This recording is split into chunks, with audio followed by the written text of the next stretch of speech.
Leader, I've just come from a very sobering EU affairs meeting on the energy crisis, and we all thought we were heading into just one winter of challenges, but we seem to be to expect it for a number of winters to come.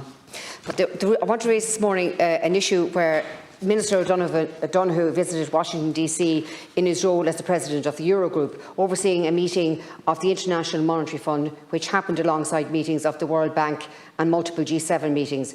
At this meeting, the IMF Managing Director, Christina Georgieva, clarified that her outlook for 2023 is that things will get worse before they improve. The worst is yet to come, were her words.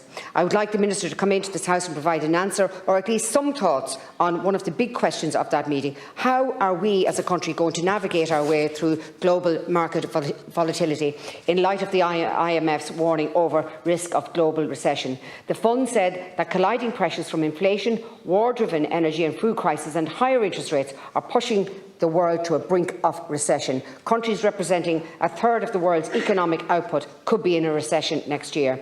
The three largest economies, the United States, China and the euro area, will continue to stall, the IMF's chief economist said in a statement. In short, the worst is yet to come, and for many people, 2023 will feel like a recession. Will our government be pleading then that the writing wasn't on the wall? World stocks slipped to a near two-year low last week. The UK government's borrowing costs hit a 20-year high.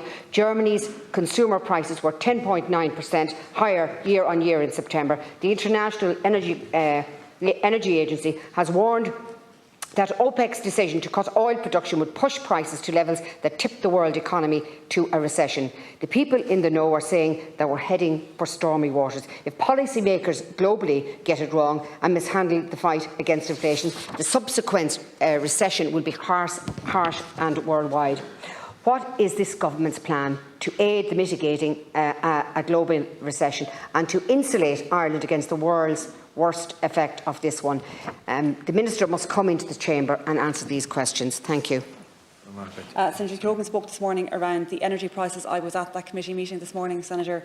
It was sobering and a very clear message that this is not going to be a short-term issue, and that we will be dealing with colossal energy prices because of the global issues that every country is facing, and predominantly because of the reduction in gas supplies from Russia, to which we learned this morning that Europe imports 40% of its gas from Russia, and we now are just getting 9%. So the numbers just aren't stacking up. And I think there was particular solutions put on the table this morning by our two witnesses in terms of ensuring we have proper gas supplies, that we look at increasing renewables, and that a really important message is that we try and reduce our consumption, because that's the thing we can do best in the short term, which will be difficult, but it is doable, as I think one of our witnesses put this morning. And I take on board your comments around the rising prices across economies and where we're heading. Thankfully, because our economy has been well managed in the last number of years, we are in a position to weather that storm, and we're doing quite well on that front. But that doesn't mean we won't have challenges. And I think the recent budget package that was put forward by our two Ministers for Finance and Public Expenditure, and the significant supports across all sectors of society, business and citizens, show that I think we're doing a good job on that front. And I think we only have to look to very close neighbours to see what can happen when an economy is mismanaged and how quickly things can deteriorate. And I hope that people recognise that a good job is being done by those in government on that front.